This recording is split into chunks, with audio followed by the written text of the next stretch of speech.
Depuis tout petit, j'ai toujours aimé les animaux, et plus particulièrement les grands singes, ceux qui nous ressemblent. Malheureusement, comme beaucoup d'autres espèces, ils sont aujourd'hui en voie de disparition. J'ai eu la chance d'aller à la rencontre des chimpanzés, dans un endroit où ils sont en sécurité, à l'abri du braconnage.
Ça y est, après un très long voyage, je crois qu'on a fait environ 17 heures de voiture depuis la capitale, je suis enfin arrivé au CCC, au centre de conservation pour chimpanzés.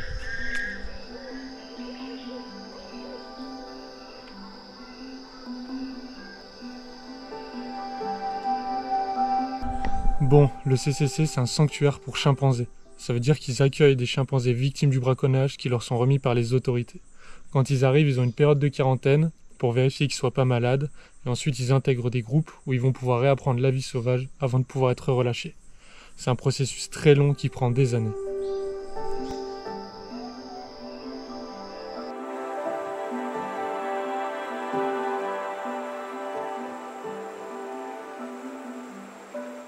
Il faut savoir que les chimpanzés sont sensibles aux maladies humaines. Ça veut dire que depuis la France, on peut leur amener un rhume, une grippe ou même le Covid. Et si on leur transmet, ça peut vraiment être fatal pour eux. Donc pour essayer d'éviter ça, on a une quarantaine quand on arrive. Donc là, j'ai quelques jours de quarantaine à faire. Et en attendant, je m'occupe comme je peux.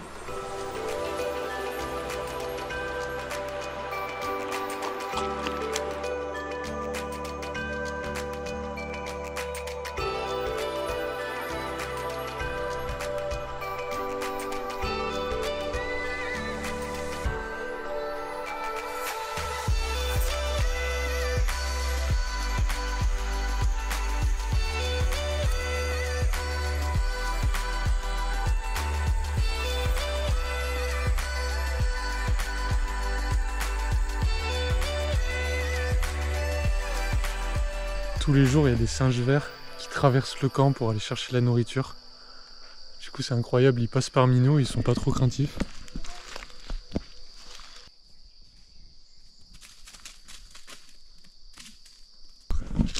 Bon, ça y est, c'est le moment. Je vais rencontrer Siaka, c'est le plus petit chimpanzé du CCC. Aujourd'hui, il a environ 1 an, et quand il est arrivé, il devait avoir 1 mois et demi. Il était tout petit. Et pour les mêmes raisons que la quarantaine, quand on est avec des chimpanzés, on doit mettre un masque pour éviter de leur transmettre des maladies.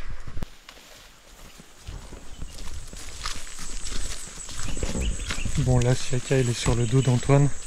Antoine, c'est son papa de substitution. Il alterne avec Michel, c'est un autre soigneur. Et en fait, il s'occupe de Siaka tous les jours, comme si c'était un vrai bébé.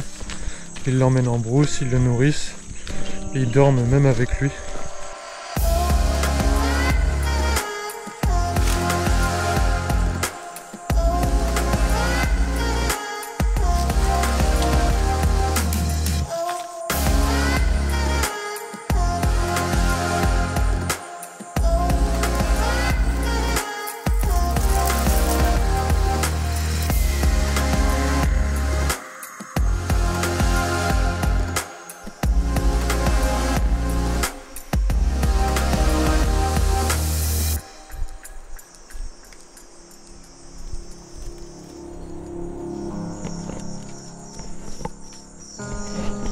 Avant d'intégrer le groupe des plus grands, Siaka il doit apprendre à grimper dans les arbres.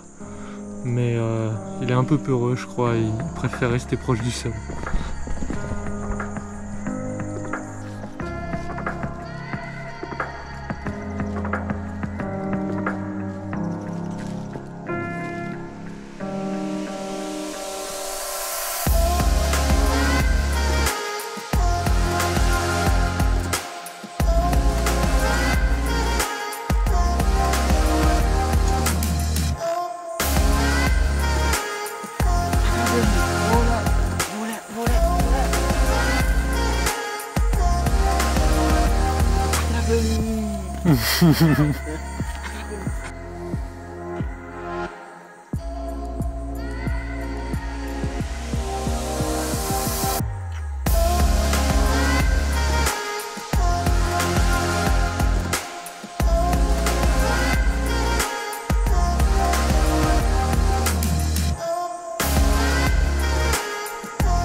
Bon, Siaka il est un peu pudique.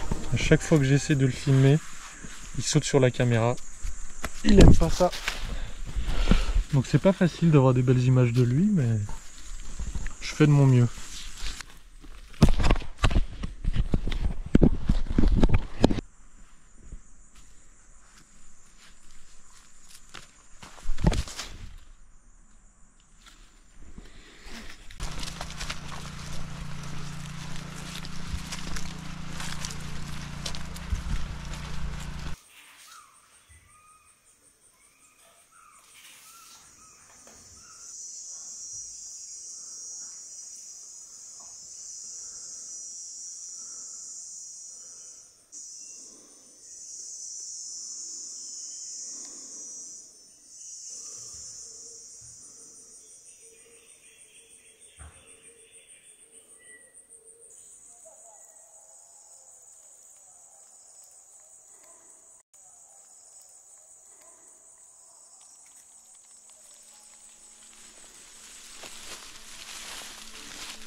Aujourd'hui, je suis avec le groupe des nurses. C'est un peu comme des adolescents qui débordent d'énergie. Tous les jours, eux aussi, ils sortent en brousse pour apprendre la vie sauvage. Ils vont par exemple apprendre à trouver la nourriture ou encore à faire leur nid.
Ici, il y a une soixantaine de chimpanzés qui malheureusement n'ont pas eu un début de vie facile, ils sont tous issus du braconnage.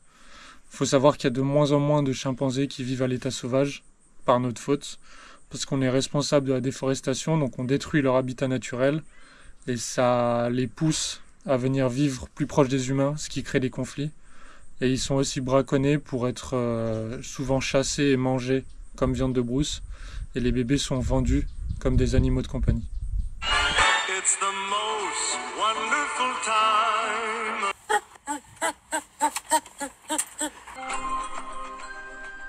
Quand on voit des images comme ça sur les réseaux, il faut être conscient que c'est probablement des chimpanzés qui sont issus du braconnage, ou alors c'est des chimpanzés qui sont nés en captivité et qui sont utilisés pour faire des vues sur les réseaux.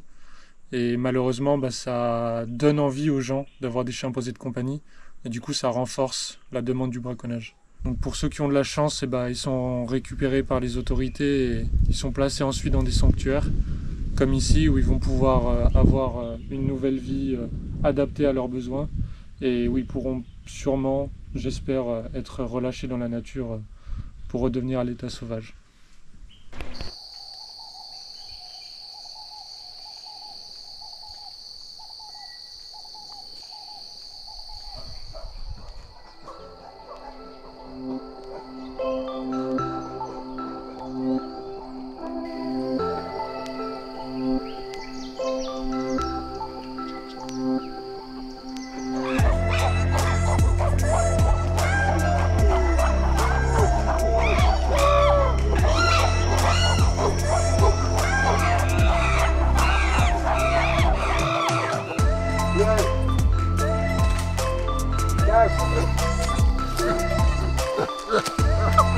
Allez, Kumba, allez.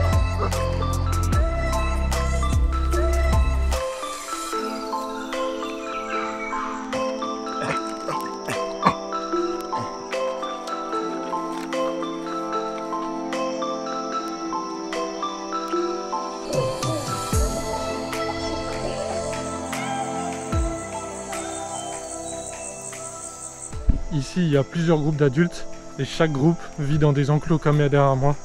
Les enclos font plusieurs hectares, il y a des arbres, des buissons, tout pour que le chimpanzé s'épanouisse. Et les soigneurs viennent les nourrir directement ici. Bien sûr, on est obligé de les mettre dans des enclos parce que ça reste des bêtes sauvages et un accident peut vite être arrivé. Un chimpanzé adulte, ça a 7 fois plus de force qu'un être humain, donc c'est énorme. Il faut faire très attention avec eux.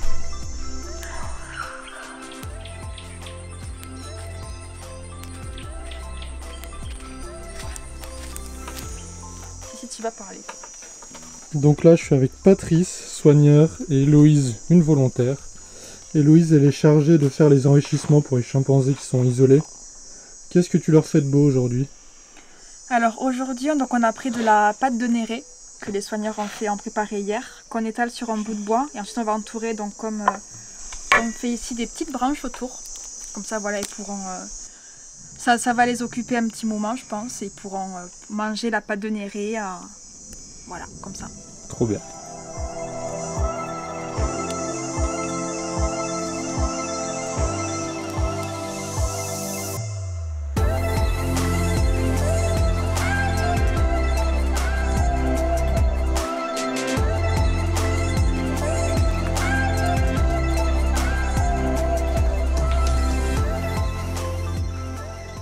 Certains chimpanzés sont isolés dans des cages lorsqu'ils sont blessés ou qu'ils créent des conflits au sein du groupe. Ces isolements ils sont temporaires et ils peuvent retrouver leur groupe une fois remis sur pied.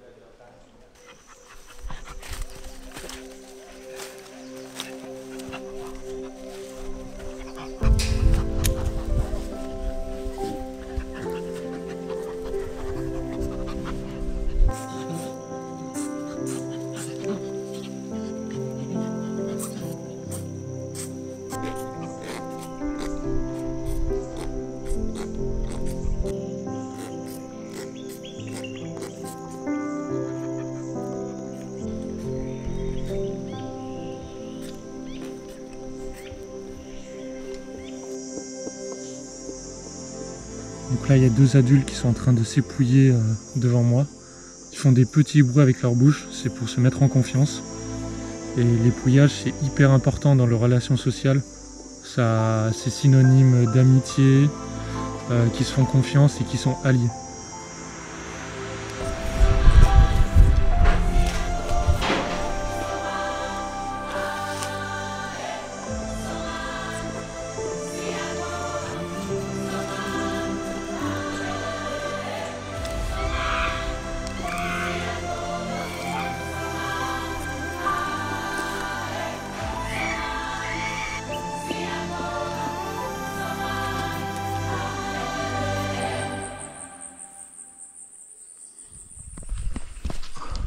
Avant de pouvoir relâcher les chiens, il faut vérifier qu'ils sont en bonne santé et aussi qu'ils n'aient pas la tuberculose.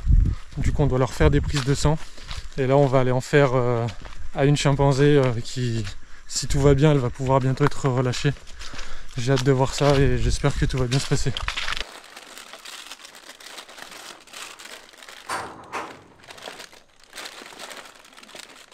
Non. 15 secondes, pardon. Cette femelle, c'est une sauvage qui est arrivée au sanctuaire à la recherche de mâles. Elle va être relâchée seule, mais en général, les chimpanzés sont relâchés avec leur groupe tout entier.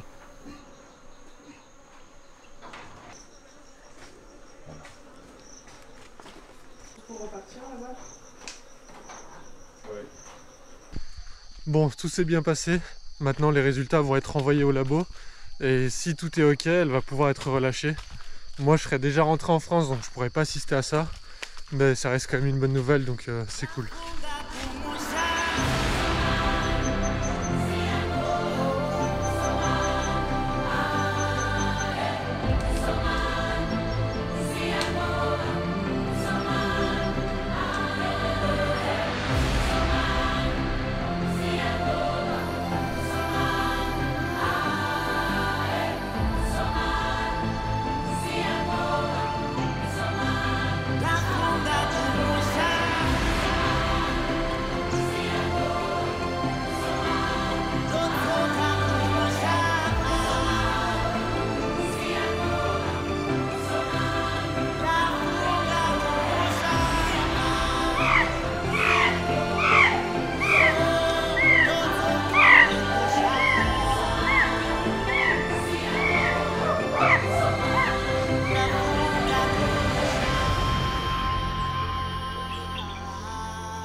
Hier soir, on a eu le droit à une petite surprise. Il y a un bébé chimp qui est arrivé sur le camp. On l'a baptisé Morgane. C'est pour rendre hommage à une volontaire qui a beaucoup aidé l'association. Et on va aller voir Morgane tout de suite. Bonjour Morgane, comment ça va?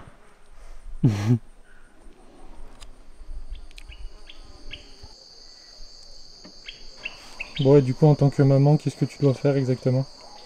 Alors en tant que maman de substitution, je dois essayer de remplacer un peu la maman qu'elle avait à l'état sauvage. Alors évidemment on ne remplace jamais vraiment la vraie maman. Mais voilà, c'est prendre soin d'elle, lui apprendre comment survivre en forêt, comme sa maman ou même son groupe aurait dû lui apprendre. Et voilà, donc la nourrir, être avec elle et voilà, surtout l'aider à devenir grande.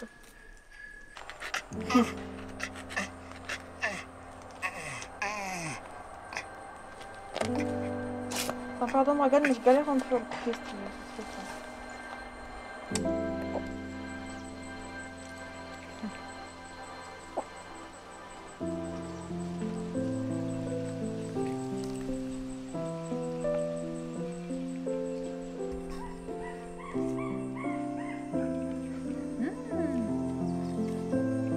Tiens.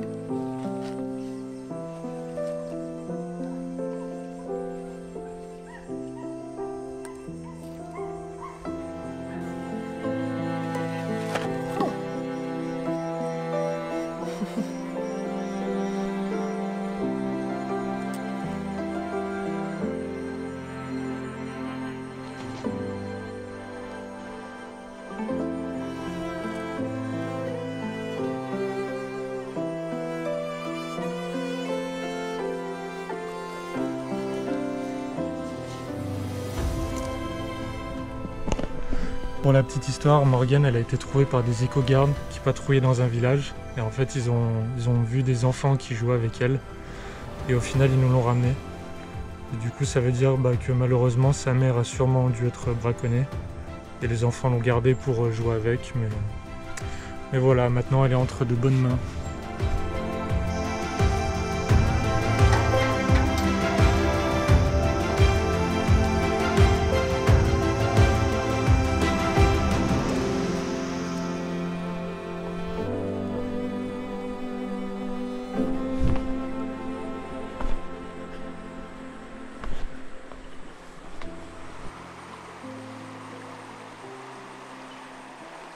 Des sanctuaires comme celui-ci, il en existe des centaines dans le monde avec différentes sortes d'animaux.